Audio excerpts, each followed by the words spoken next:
Hey, everybody. So this is going to be an introduction to Shakespeare and Scansion. If you went to the little workshop I had before the end of last semester, this will be similar, but it'll be more in depth. So many people are scared of Shakespeare and they just self-select out of it, which is silly. It's just acting.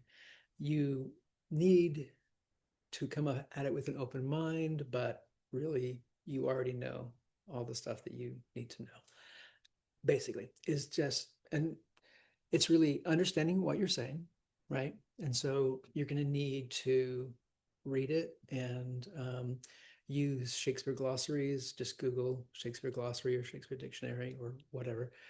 Um, Make sure that you know what all the words mean. If there's any question, given the context of the line that it appears in, look it up. Just look it up. There's a bunch of Shakespeare words, the dust and the thous, and all those things that I've included a list at the end of the Macbeth script. So make sure you read through those if you have any questions. But yeah, just make sure you understand what the words mean. And then you can use things like No Fear Shakespeare and those kinds of things to get the context of like a line and what a line is saying. Um, be careful just because they're good, but they're not perfect. Some of the lines that they think mean something don't really mean that. And so if you have any questions and you're confused by what a thing like No Fear Shakespeare says, just ask me. The first thing after you know what the words mean, when you're thinking about the important words in a line, it's just like acting in any play, right? The verbs, the nouns, the adjectives, and the adverbs are generally the most important words in a line. Those are the words that you're going to want to focus on and give weight to because they carry the story, they carry the meaning. Um, Modern acting, especially over here, we tend to love our pronouns. Pronouns are generally not your friend unless you're saying something like, well, you can do this, but for me, I'm going to do this, right? But in Shakespeare's day, there were no directors. And so the playwright was the director.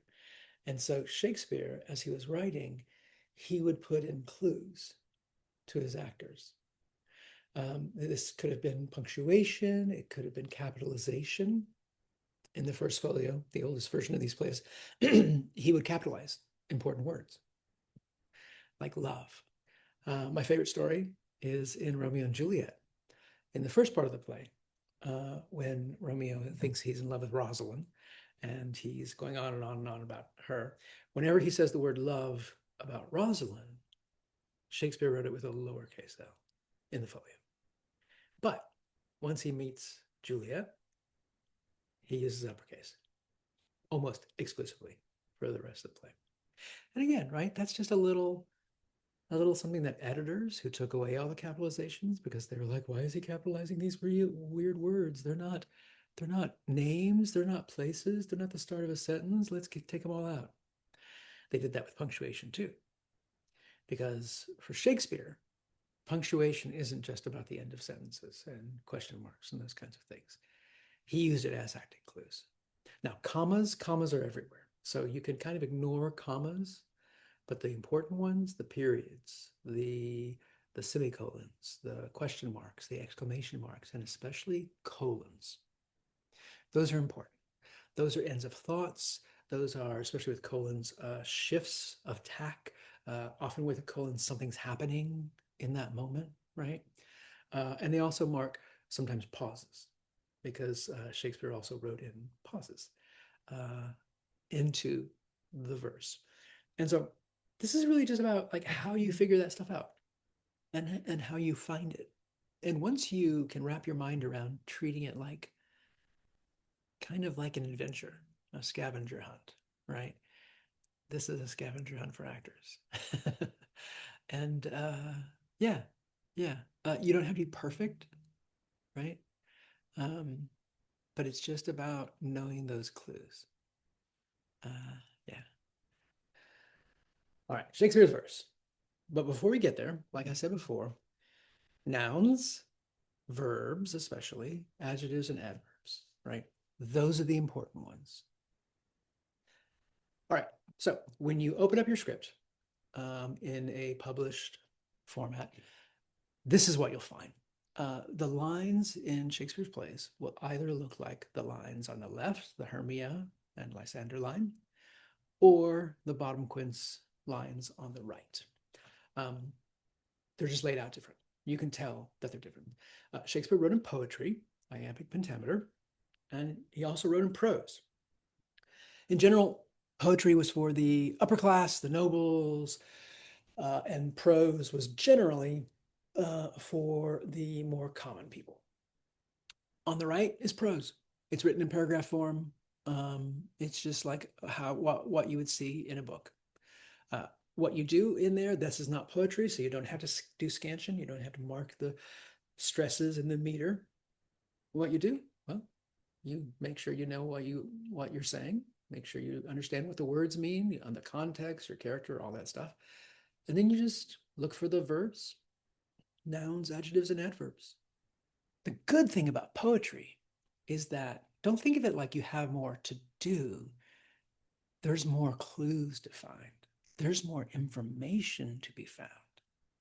And that's on the left. So the difference is it's not in paragraph form. Every 10 syllables ish, it starts a new line, whether or not that's the end of the sentence, right? My good Lysander is not the end of the sentence. And yet we drop down. I swear to thee, my Cupid's strongest bow is not the end of the sentence. In fact, that whole speech of Hermia's, if you're looking, is one sentence. It's one complete thought. Yeah, Shakespeare loves his run-on sentences.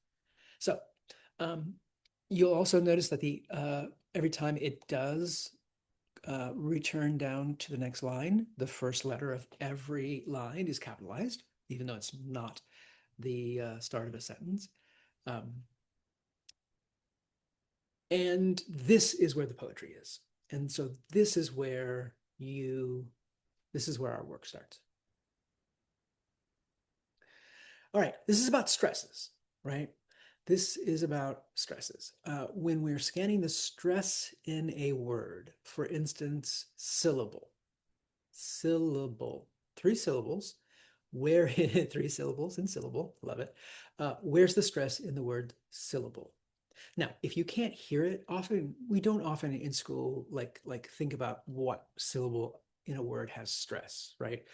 If you look any word that you can't hear up in a dictionary, it'll tell you.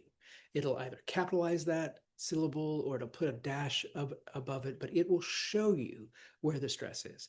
And how do we say the word syllable? Where is the stress? Syllable. If you can't hear it, try the different options and just exaggerate them. And you should be able to hear which one sounds right and which one doesn't. So is it syllable? Is it syllable? Is it syllable? It's the first one, syllable. That's how we say it. Okay. And start with your name. My name's not multisyllabic, so I won't start with mine. But if your name was Mary, right? Mary. Where's the syllable? Where's the stress? Mary. It's not Marie. That's a different one. Mary. Mary, the stress is on the first syllable. Like these. Paper. Plastic. Honest. Father. Broken. Peaceful. We don't say paper. We don't say plastique. We don't say honest. We don't say father. We don't say broken. We don't say peaceful. And that is how you would mark it. A stress, a slash where the stress is, and that's a capital U, but I use like a more narrow one, but you'll see. Got that. Now, garage, paper. Paper stresses on the first syllable. Garage stresses on the second. Begin, second. Attend, second. We don't say attend. Survive, second. Collect, second. Prevent, second. Now, garage is interesting because we say garage, second syllable. In Britain, do you know how they pronounce it? Garage, first syllable. That's the difference.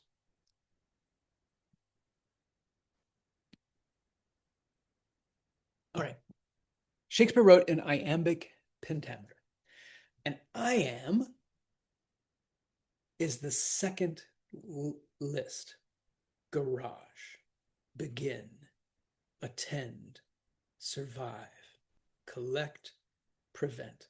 All those are iambs. And an iamb is simply a two-syllable foot of poetry that starts with an unstressed syllable and is followed by a stressed. That's it. And so a foot is those two-syllable groupings, right? Garage, begin, right? First unstressed, then stressed. Now, that's why it's called iambic. Pentameter, penta, 5. So there are 5 of those two-syllable feet in a standard line of iambic pentameter verse. So like over here, but soft, what light through yonder window breaks. Counting the syllables, but soft, what light through yonder window breaks. 10 syllables, so that's 5 two-syllable feet. And it's the heartbeat. That's iambic pentameter. It's the meter of life. Bum, bum, bum, bum, bum, bum, bum, bum, bum, bum, bum, bum. But soft, what light through yonder window breaks. Yeah. And this is how I would scan. This is called scanning, doing scansion on a line. This is how I would write it out in my script. I would count the syllables, separate it into feet, do a little slash after every 2 syllables, and then mark it. Now, how do we know this is right? Well, check verbs, nouns, adjectives, and adverbs. Soft, light, yonder, which window? That one. Window, breaks. All of those important words are stressed. Also, to always check pronunciation, right? Any multisyllabic word, make sure that the stress is where the stress is in the pronunciation. We'll always do that. We'll always change it so that, and Shakespeare wanted us to, right? As we get into the scansion, you'll see that you can trust pronunciation. So we do not say yonder. We do not say window. We say yonder. We say window. Pronouns, most of the time, articles, prepositions, all these minor words, we are not going to stress. We are not going to give them importance. All right. Types of verse lines and feet. This is what a standard 10-syllable line they used to call masculine lines, gender bullshit alert. But I just call them 10-syllable lines. 2 households, both alike in dignity. Count the syllables. 2 house holds, both alike in dignity. 10. That's a standard line. It's the character is in control of themselves. They are in control of their emotions. They're in control of what they're saying. It's just a standard line. Now, sometimes there's too much going on, either in the information or in the character, to fit into a standard line. And then they'll have what it has been called a feminine line, gender bullshit alert, but I'll just call like an 11-syllable line. And that is just there's something extra going on. So to be or not to be, that is the question. Probably the most famous 11-syllable line there is. Let's count them. To be or not to be. That is the question. And in an 11 syllable line, since the first 10 syllables are ba ba ba ba ba ba ba ba ba ba, unstressed, stressed, unstressed, stressed, unstressed, stressed, 10 syllable lines always end stressed. That last foot will always be unstressed, stressed. And so, 11 syllable line, you just add an extra unstressed syllable at the very end. Question. Now, 10 syllable lines are the most common lines in Shakespeare. And so we will always see if it makes sense, if it ends on a stress. We'll always make it 10 syllables. 11 syllable lines are not as common, but they're still common. 12 syllable lines are very rare. And so we'll usually squish the number of syllables down to get to 10 or 11. But sometimes there's 12, like this one. Princess, what grief hath set the jaundice o'er your cheeks? Now, we could get rid of a syllable of the and jaundice, because to make it, instead of the jaundice, you can go th apostrophe, the jaundice, right? Which gets rid of that syllable. However, that would make us 11, and that would make it want to end unstressed. But look at the last syllable of that line. Cheeks, a noun. So it's got to be stressed. So we would have to get rid of 2 of these syllables, and there's not a place to do that. And that is where you would have a 12 syllable Alexandrian line. Another thing that Shakespeare loved to do, does it all the time in his plays, is he'll have 2 characters share 1 line of poetry.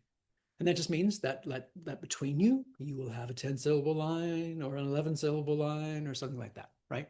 So Macbeth starts, Duncan comes here tonight. Yep. So he's got the first 3 feet of the 5 feet in the line. Duncan comes here tonight. And then Lady Macbeth finishes up, and when goes hence. So they share the line. What does that mean? Well, when you scan it, you'll scan it with the person who shares the line with you, because your scansion of that complete line has to agree, right?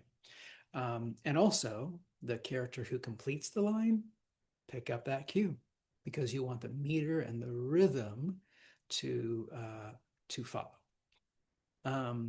Great. Now, an iamb is that bum bum. A trochee is the opposite of an iamb. Instead of a foot of poetry with an unstressed syllable followed by a stressed, it's stressed first, then unstressed. Going back, the first column are all trochees: paper, plastic, honest, father, broken, peaceful. Those are trochees. The other, garage, begin, attend, survive, those are our iambs. That's it. And so Shakespeare will often use trochees.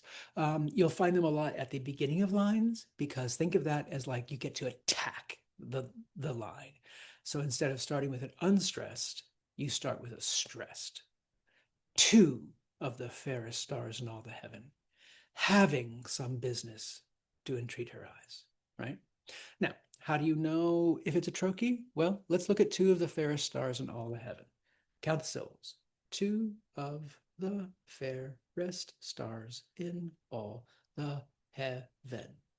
So, seems like 11, although the old en thing, heaven, even, those kinds of things often get squished down. So if it's mainly 10 syllables around that line, I would say that's probably heaven, and it would just be 10. But after you count the lines, then you go back. 2 of is a foot, the fair is a foot, s stars is a foot, in all is a foot, the hev or heaven is a foot. And then you go, all right, well, now let's start sounding it out. The first foot is 2 of, but as soon as we start sounding it out normal, 2 of. Oh, we don't want stresses on the word of. Versus 2, oh yeah, that's a number. We absolutely want to stress that. So that's just a trochee. And it's just about music, right? It's stressed, soft, soft, stressed. Two of the fairest, yeah? Two of the fairest stars in all the heaven. Yeah. Having some business do entreat her eyes. Having, count them, some business do entreat her eyes. 10. Lovely. Now, having is the first foot. We do not say having, right? We say having. And these are lines right after each other. So again, we're going to look for patterns as we do these scansions. And so we get two trochees in a row. In this scene, Romeo has, this is just after the party where he's met Juliet. They've written a sonnet together. They've fallen in love. He can't go home because he's too in love. And he jumps the fence and hangs around in her backyard. And then she comes out on the balcony, right? And he's just like, ah, so taken. And so he's attacking these lines, right? Two of the fairest stars in all the heaven, having some business to entreat her eyes to twinkle in their spheres till they return, right? So this is a good pattern just to recognize, right, as an actor. So if you're playing Romeo, you'll know, oh, I'm attacking these lines. Awesome. Now, this line, oh, Romeo, Romeo, wherefore art thou Romeo? Next, we're going to get into ways of what happens when we count the number of syllables and it's not right, right? It ends stressed but isn't 10, or it ends unstressed but isn't 11, right? What do we do then? This line, let's count our syllables. O, ro, me, o, ro, me, o, wherefore art thou ro, me, o. Yoicks. That's 14, right? 14. There is no 14 line Shakespearean lines, right? So if you have a bunch of lines and you need to cut them down, we're going to do what's called elision. And we'll get to that on the other page, but that's just getting rid of syllables in words. Multisyllabic words are the most common places. Also, THs and other small words you can squish in. But names are one of the most common. Every name that has more than two syllables, right, you can squish down. Romeo, Juliet, Lysander, Demetrius, right? All of those can be squished down. So Romeo can be three syllables, but can also be Romeo, two syllables. And we can know that Shakespeare intended us to squish because if we don't, listen to what happens to the verse.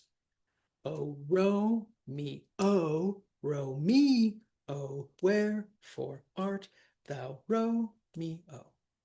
There was a Romeo in there. So it just messes up the music, the musicality. But if we go from Romeo to Romeo, right, we get, oh, Romeo, Romeo, wherefore art thou Romeo? And it ends by getting rid of those three syllables. We're down to 11. And in an 11 syllable line, it ends stressed or unstressed, unstressed. And looking at that last syllable, ro is stressed, mio is unstressed. So there you go. So elision, it is contracting those two syllables down into one. It's just getting rid of that extra syllable. Raven goes down to raven, even, Ian.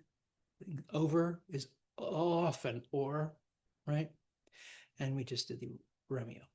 Now, sometimes, let's look at this line. It is enthroned in the hearts of kings. Count the syllables. It is enthroned in the hearts of kings. 9. And kings is strong, right? So that's how we know we only need to add one syllable. If it was unstressed, we would need to add 2 to get to 11. But since it's kings, strong, we only need to add 1. And the most common way of adding is with the old ed or ion words. So instead of beloved, you could say beloved. beloved. Instead of companion, companion, you can use those IO. And it's really subtle, right? You're not going to be companion, right? You're not going to like play it too hard. It's just an extension, companion, right? It's just a nian, just a little bit. So in this case, it would be, it is enthroned in the hearts of kings. Yeah. Now, this is a good thing. Look at the Pyrrhic at the bottom of this list. That's a foot where both syllables are unstressed. So it is the first foot. Enthroned is the second. Ed in is the third. And in that ed in, we're not going to want to stress the in, and we're not going to stress the ed. So that would technically be a Pyrrhic. So it would be, it is enthroned in the hearts of kings. Awesome. If you don't want to mess with Pyrrhics, you could technically put a stress mark on in. Just understand that you are never going to be stressing in. It just means that of ed, of enthroned ed, and in is more important, but you're still not going to give stress to it. But you don't have to mess with Pyrrhics if you don't want to. Caesura, sometimes Shakespeare, again, since there were no directors, Shakespeare would put in a pause into some of his lines.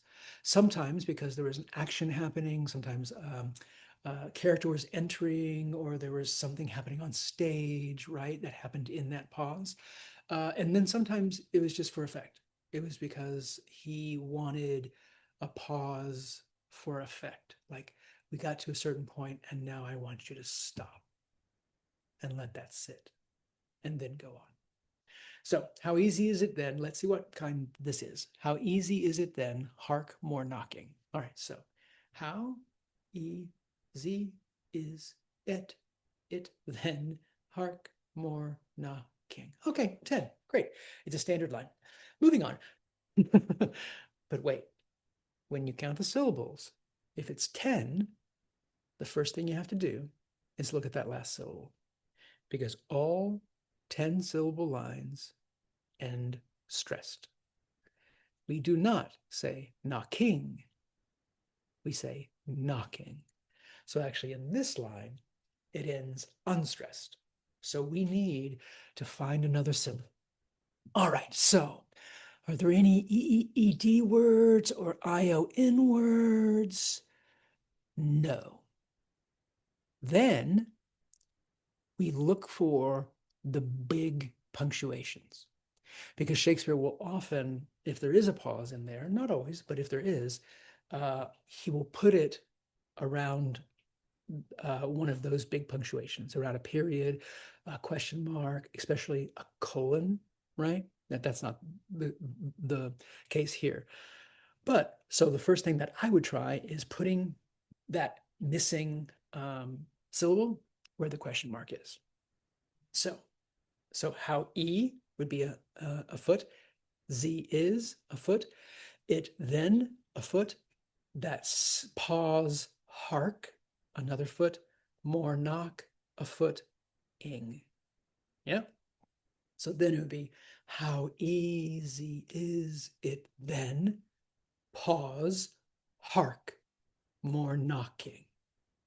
And in just the sense of the line, how easy is it then? There's a pause. Often something is happening. What is happening in that pause? Well, someone knocks. Because literally after the pause is the line, hark, more knocking. Yeah.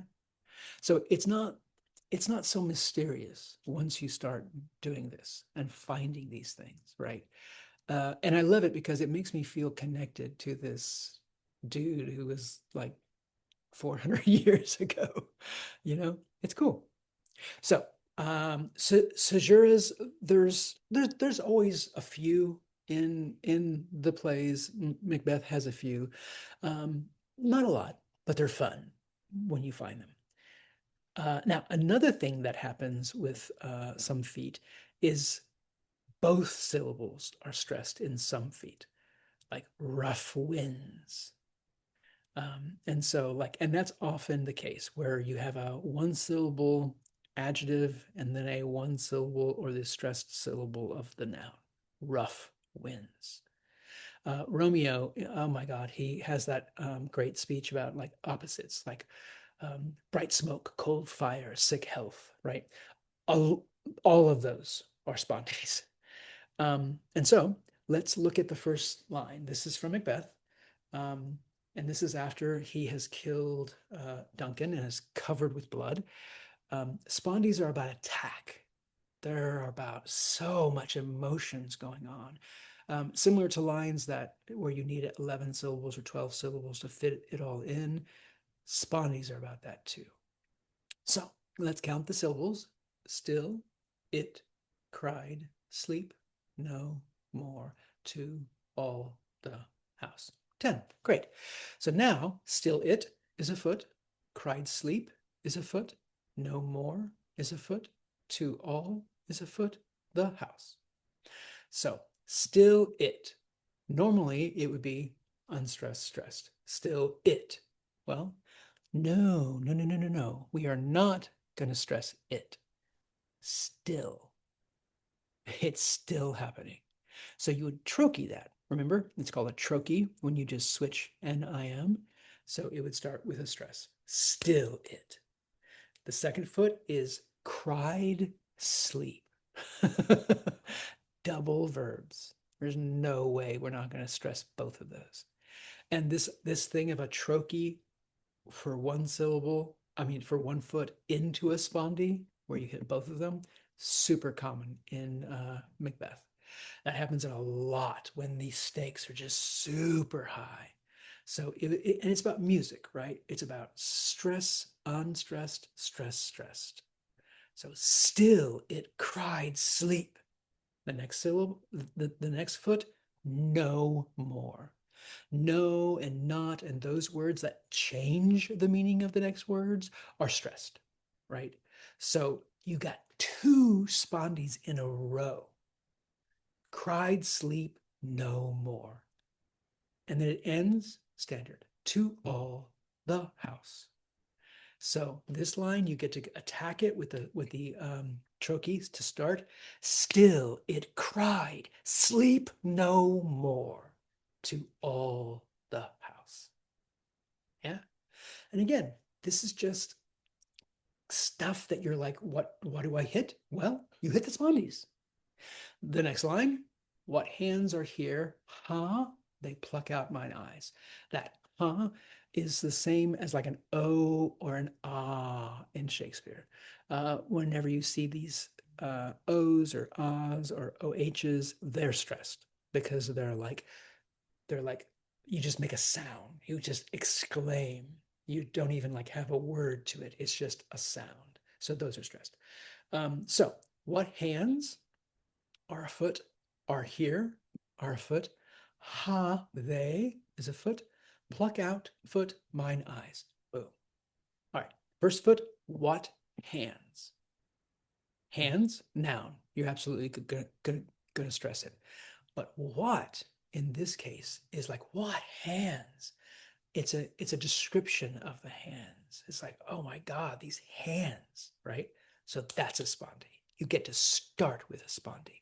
What hands are here? Normal.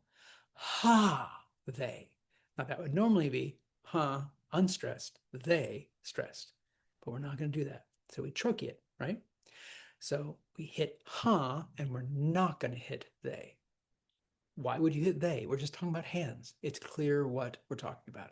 So ha, they pluck out. Oh my God, spondee, right? To hit both of those. And then mine eyes, spondee. So you, in these two lines, you have two spondies in the first line, three spondies in the second. So yeah, Mac is feeling lots of things about having just killed the king. What hands are here? Ha, they pluck out mine eyes. Lovely. Yeah. And then Pyrrhic, that second foot is ness of, right? Because we say brightness, right? And again, if you didn't want to mess with Pyrrhics of marking both those ness and of as unstressed, you can mark the of as stressed, but just understand that that just means that in that foot, of is more important than ness. All right, so here are the steps to scan. This is how you scan. First thing you do, count the number of syllables. If it's 10, then check that last syllable. It should be strong. If it is strong, stressed, great. Then you know it's a 10 syllable line. You can go on to number 2. If it's not,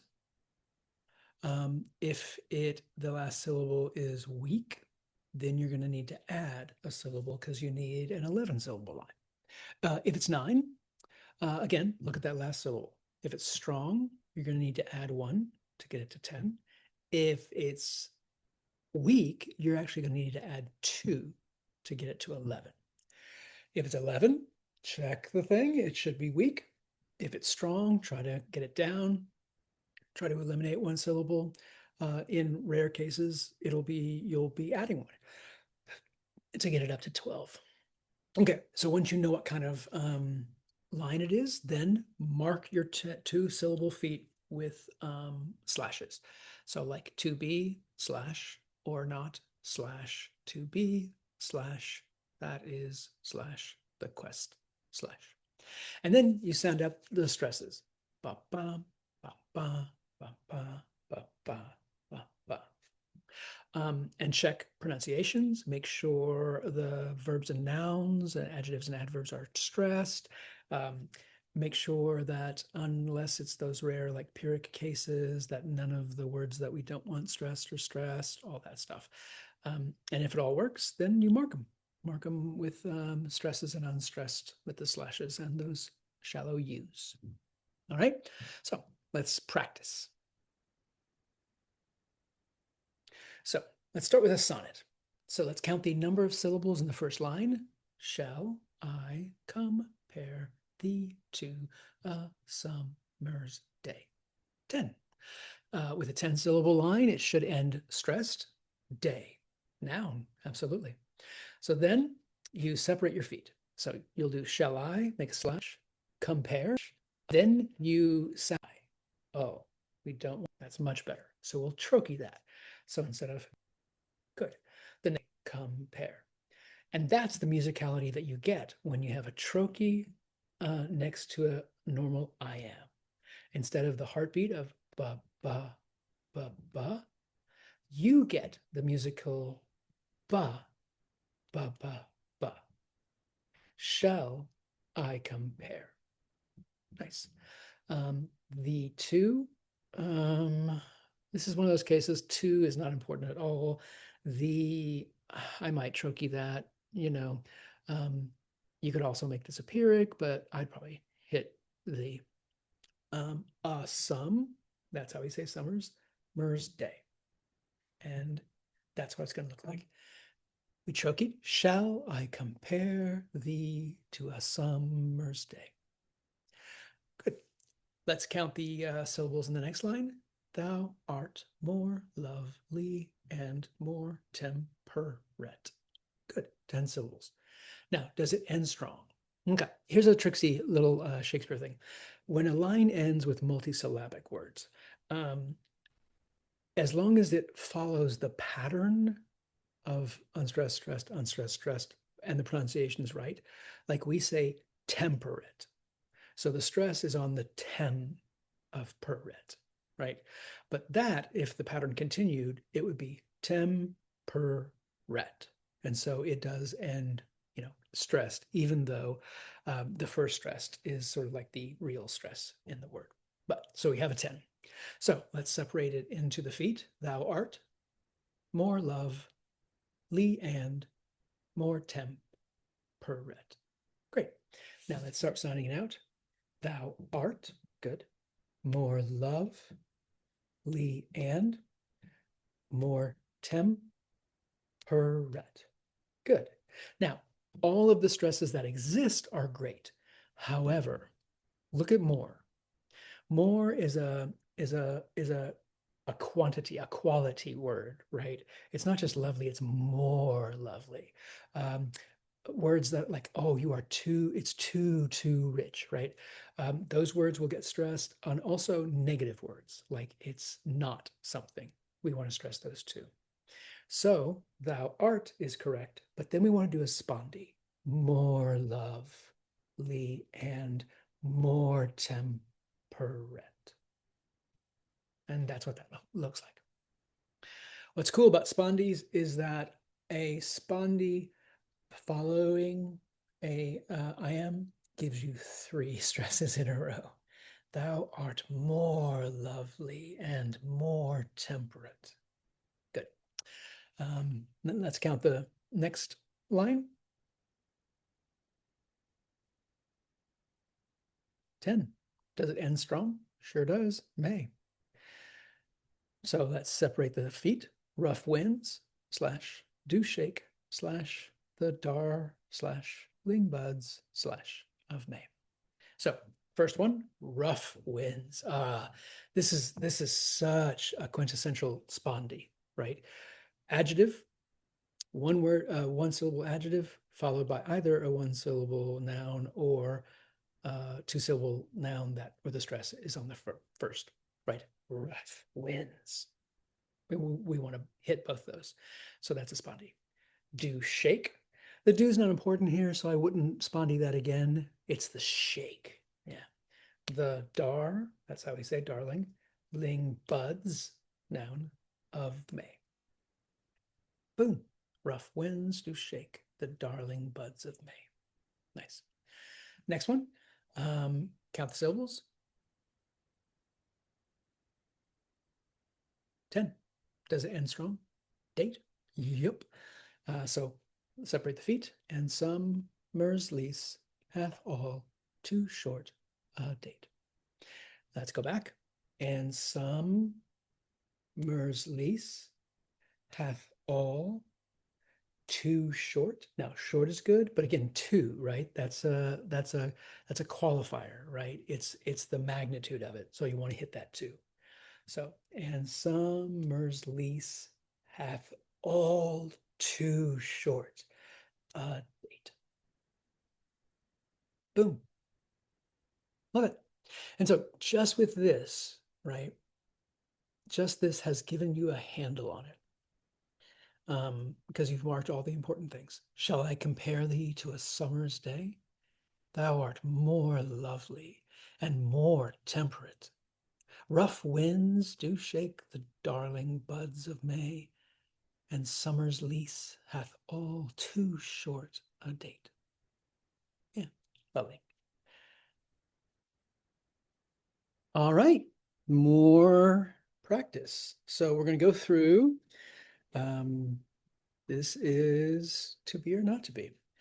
And so we're going to do this whole speech. And so hopefully through doing this, we can start to look for and identify patterns and finding those clues from Shakespeare. So yeah, let's get started. So to be or not to be, that is the question. Count the syllables. How many are there? 11. 11. And so look at the last syllable. Since it's 11, it should be unstressed. Shun is unstressed. Great. So then we separate the feet to be slash or not slash to be slash that is slash the quest slash. And then you start sounding it out normal and then see if there are any things that we want to switch because either the pronunciation's wrong or the verb, noun, adjective, adverb isn't being given stress, those kinds of things. So first one, to be. Great. Be is the verb and we don't want to. Or not. Good. Those not, those no words switch the meaning. So we hit that. Great. To be. Another verb. That is the weakest one. And so this is the one where I would tell an actor, you have some options. You can either hit that or is. And I would say try them, right? The last foot is the quest, and we do say question, so that's correct. So, for me, for my actor brain, it speaks more to hit that instead of is, but you could be to be or not to be. That is the question. Or to be or not to be. That is the question. So again, either one. Um, that's fine. Scansion is it has some rules and it has some rules that you'll follow, but this isn't about taking away options. It's just about showing you options and discovering all these clues. So either one. All right. Whether 'tis nobler in the mind to suffer. Count the syllables. Whether 'tis nobler in the mind to suffer. 11. Look at the last syllable. It's weak. Okay, so our first clue in this speech where Hamlet's talking about whether or not to keep going starts with two back-to-back 11-syllable lines. Makes sense. There's a lot going on inside this dude. So we start again. So now after we know that it's going to be 11, separate it into your feet. Whether, that's a foot. 'Tis no, that's a foot. Blur in, foot. The mind, foot. To suff, foot. All right, now first foot is whether. Now, how do we say whether? Do we say whether or do we say weather? We say weather. So we trochee that. So whether, second foot, 'tis no, that's correct, because we say nobler. Blur in, that can be either a Pyrrhic, or if you don't want to mess with Pyrrhic, you can mark in, just understand that you're not going to stress it. The mind, correct. To suff, that's correct, because that's how we say suffer. So again, we trochee that weather, and then everything else is normal. But again, it's an 11-syllable line. Hamlet's got some stuff going on. Again, the slings and arrows of outrageous fortune, count those. 11 again. All right. So Hamlet's got three lines back to back to back. Yeah, it's got a lot of stuff going on. So separate them into feet. The slings, slash that, that's a foot. And air, that's a foot. Rows of, another foot. Outray, foot. Just 4 foot. So now let's just try to sound it out. The slings. Good. That's a noun and it's even capitalized. And air. Good. Rows of. Again, that's going to be a Pyrrhic with 2 unstressed, or you can mark of. Just understand that you're not going to, that it's the weakest of those stresses. Outray. That's how we say outrageous. Just fortune. That's how we say fortune. So it's an 11-foot, but no internal changes necessary. 3 back to back to back 11-syllable lines. That's or to take arms against a sea of troubles. All right, let's count the syllables. 11. 4 in a row. Yeah. Is the last syllable unstressed? Sure is. Bulls. So we mark our feet, or 2, foot, take arms, foot, against, foot, a sea, that's a foot, of trow, that's a foot. So start sounding it out. Or 2. No, no, no, no, no. And, ors, and buts, they're not always stressed, but compared to 2, oh, hell yeah. So we want to trochee that. Or, because it's a change, right? Or, right? Or 2. And the next one is take arms. Oh, wow. Spondy. Do you see it? Take, verb, arms, noun. And that is one of Shakespeare's favorite devices, the trochee followed by a spondy. Or, to take arms. Next foot is against. That is how we say it. A sea, yes, of troubles. Yep. So we trochee, or 2, spondy, take arms, against a sea of troubles. Love it. Now, and by opposing in them, to die, to sleep. How many syllables?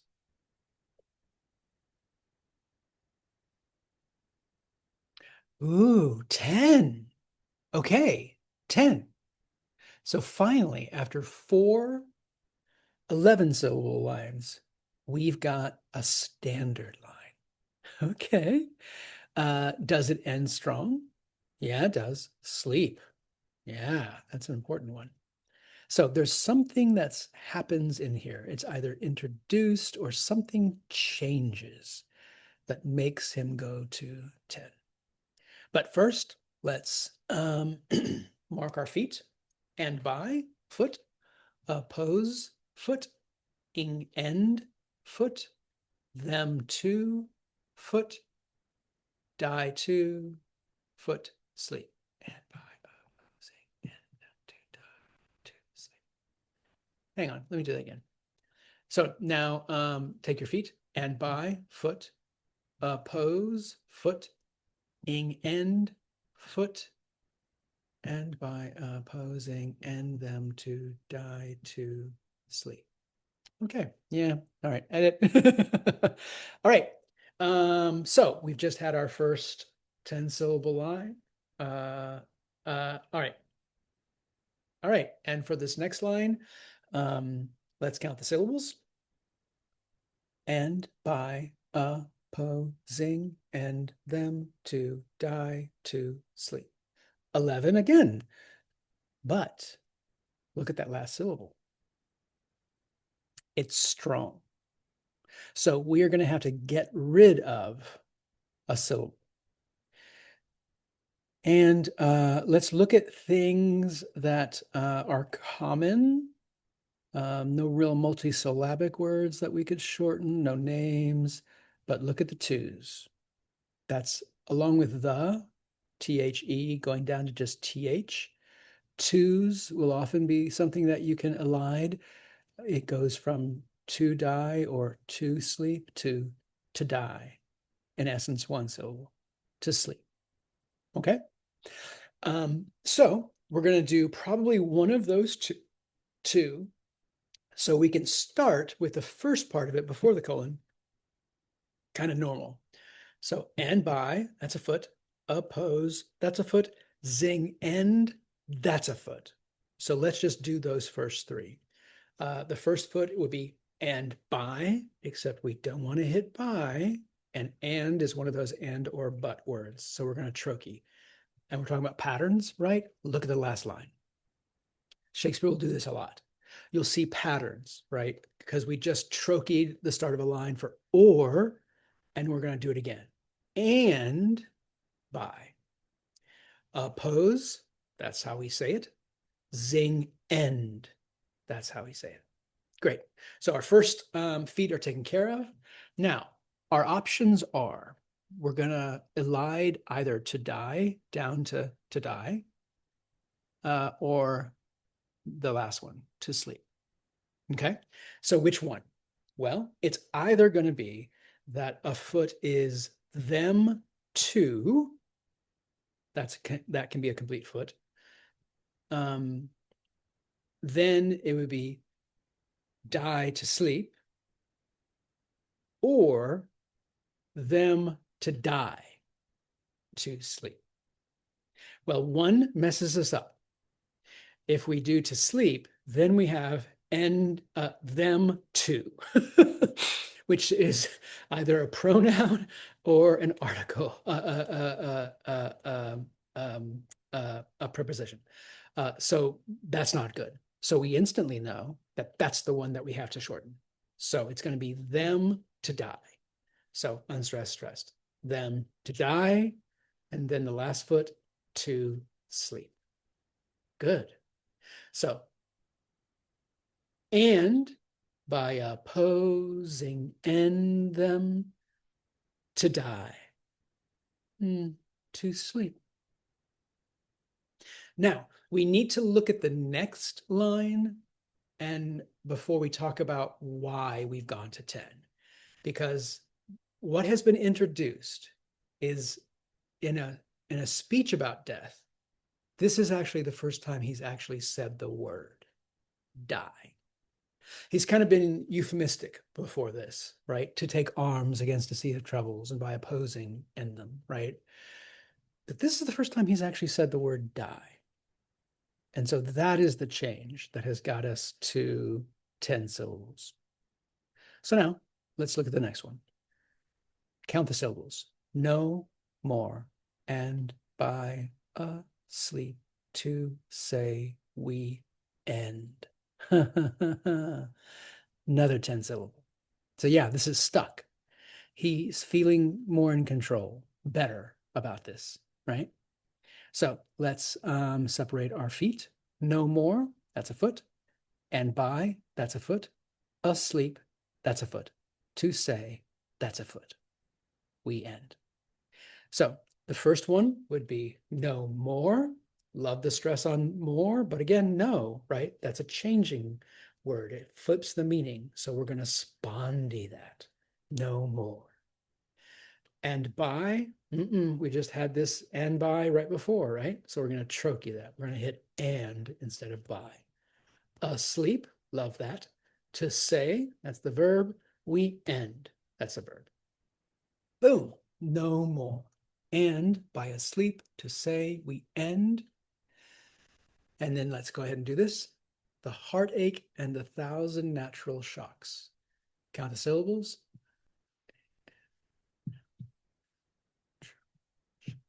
11. Yeah. But look at the last syllable. Shocks. A verb. Or actually, in this case, noun. And so we're going to need to eliminate one, right? And names, yeah, most common. And then look for the multisyllabic words that you can squish down. And we've got a glorious one here, right? Natural. It's super natural to just squish that down to natural. Natural. All right. And then we just see if it's going to work, right? So let's separate our feet. The heart, that's a foot. Ache and, that's a foot. The thous, foot. Zenat, foot. Troll shocks, foot. Great. Now let's sound it out. The heart. Yes, heart. Ache and. In these compound words like this, they almost don't count as one word. In fact, Shakespeare will often separate them, like tomorrow. He'll separate those, and so I would actually trochee and hit heart ache. So you do the heart and then trochee ache and the ache and, okay, and then the next is the thou, yep, zen natural shocks. Yeah, the heartache and the 1,000 natural shocks. Good. Now, but let's go back to think about why we've gone to 10. This thought ends, and by asleep to say, we end the heartache and the 1,000 natural shocks that flesh is heir to. Okay, so our options and how I often hear this is to die, to sleep no more, as in like to sleep no more is just a further explanation of what it means to die. That's one possibility, right? To die, to sleep no more. But the sentence goes on, and by asleep. It doesn't say but by asleep. It says and by asleep. So that doesn't make sense. Our other option is, he says, or to take arms against a sea of troubles and by opposing end them, right? We can stop the troubles by opposing them, right? But what does that mean? It means we die. But then what if he says to die, but he doesn't like that? And then he goes, wait, no. It's just a sleep. No more. That's all, right? It's just a sleep. And by this sleep, to say we end the heartache and the thousand natural shocks that flesh is heir to. That makes sense. And that's why it's so important to know what the words mean, to know what you're saying, to know all of this stuff, right? Do we suffer these bad things, or do we take arms against a sea of troubles and by opposing end them? To die. To sleep no more. And by a sleep to say we end the heartache and the thousand natural shocks that flesh is heir to. Yeah, he likes that thought, right? It's just a sleep. It's just a sleep. That's much less scary, right? And so all of these 11 syllable lines that started the speech, when we notice that it settles down, the next question is why? When you notice these patterns, the next thing you got to ask is, what do they mean? What's happening in the moment? Good. All right, continuing on, here is that flesh is heir to, 'tis a consummation. So that's obviously the end of the thought, right? There's a nice period there, and we already completed the thought before. But let's count the syllables in this whole line. That flesh is heir to, 'tis a consummation. 11, right? Now, we want it to end weak. And so how do we say the word consummation? Where is the stress? Fortunately, it's on the second to last syllable.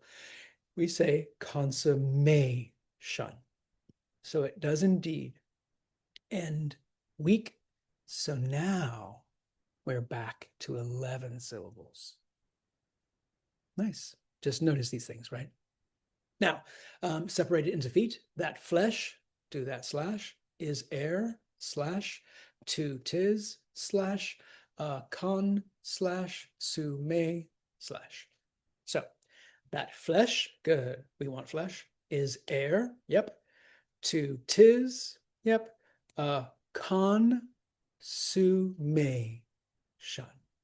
So, and again, with multisyllabic words, as long as the pattern of stressed, unstressed, stressed keeps the stress in the right space, which is where we need it, consummation, right?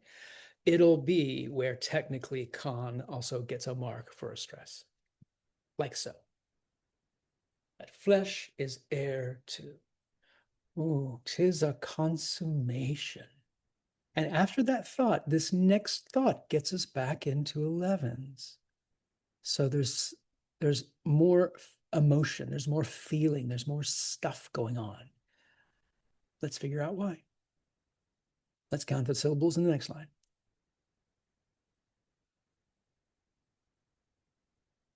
Ooh, 10.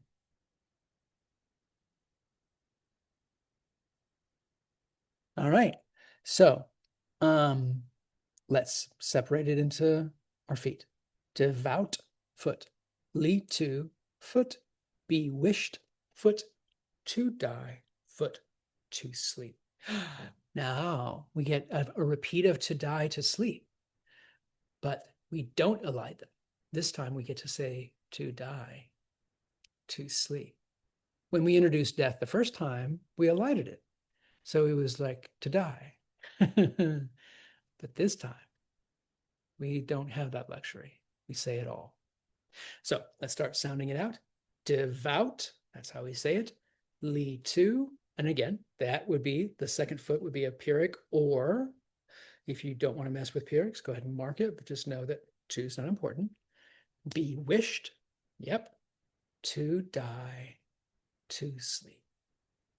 So 'tis a consummation devoutly to be wished. Oh, it's something that he wants.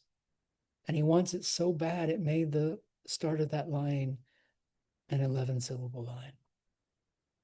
But then, and then he introduces death again. But he's ready. He instantly says, wait, wait, wait. Remember, he said it's just a sleep. Good. Devoutly to be wished, to die, to sleep. So again, 'tis a consummation devoutly to be wished. What is the wish that we have? To die. Oh, but we didn't like that. So again, the wish is just to sleep. Nice. Again, to sleep perchance to dream. There's the rub. Count those. 10. Okay. So once again, changing death to sleep for him has brought him back down to a standard line.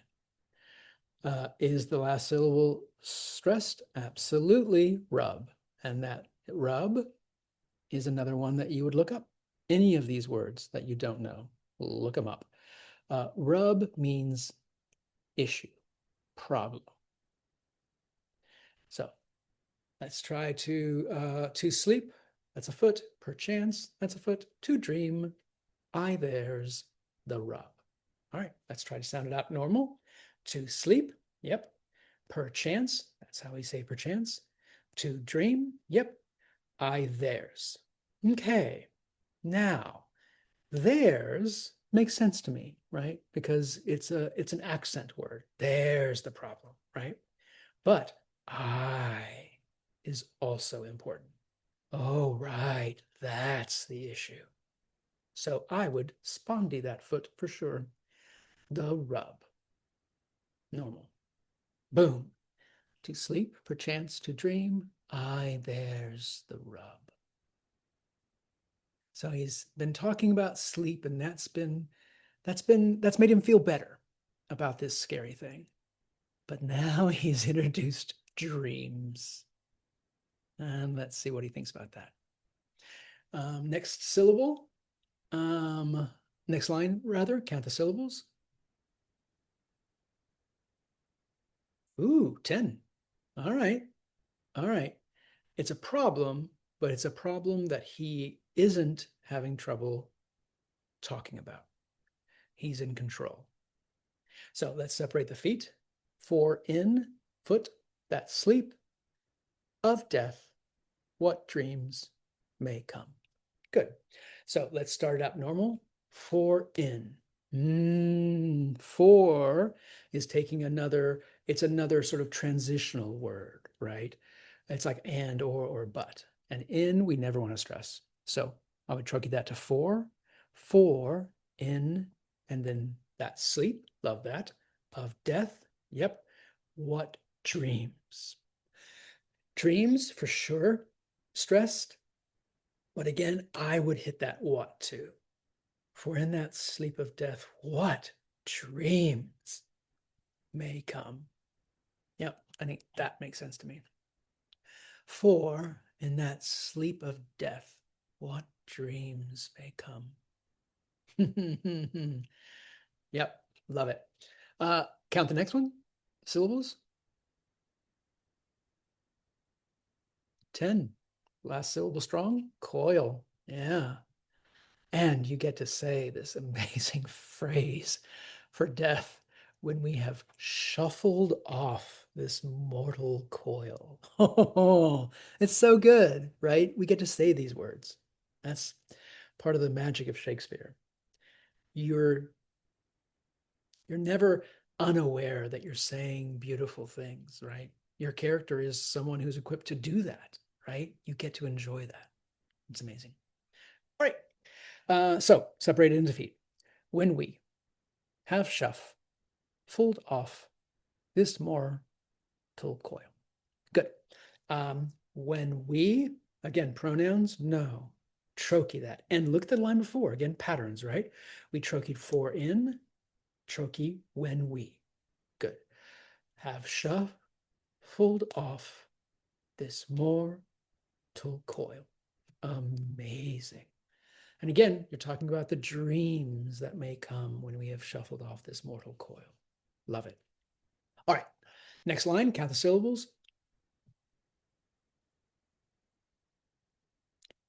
8. 8. Okay. Well, let's look at the last syllable. Respect. All right. We say the word that way. Respect.